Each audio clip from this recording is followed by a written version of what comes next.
పని సినిమా ఇది అవడానికి మలయాళం మాతృకైనా కూడా చాలా చాలా అద్భుతంగా ఎక్సలెంట్గా తీశారు. రెండోది పెద్ద పెద్ద సినిమాలు సైతం కూడా కోట్లు కోట్లు ఖర్చు పెట్టి ఏదో ఉద్ధరిస్తున్నాం ఏదో ఓడబొడుస్తున్నాం అని చెప్తున్నారు కదా, అంత కోట్లు ఖర్చు పెట్టి ఓడబొడి చేయక్కర్లేదండి. కరెక్ట్ బడ్జెట్ చేసుకుని కరెక్ట్ స్క్రీన్ ప్లే తీసుకుని బ్రహ్మాండమైన సినిమా తీసి ఇలాగా హిట్ ఫార్ములా లాగా.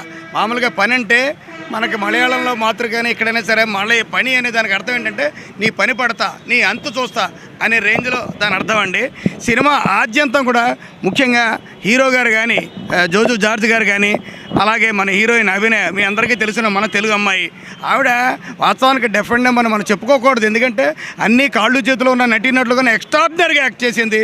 చాలా చాలా అద్భుతంగా పెర్ఫార్మెన్స్ చేశారు. అంతే కదండి, ఇది ఈ క్రైమ్ థ్రిల్లర్ జోనర్లో ఇప్పుడు వస్తున్న సినిమాల్లో అన్నింట్లకన్నా కూడా the best one and only project ఏదైనా ఉందంటే పని. బడ్జెట్ తగ్గట్టుగా స్క్రీన్ ప్లే తగ్గట్టుగా సినిమా చాలా చాలా ఆకట్టుకుంది. మీరందరూ కూడా చూడండి.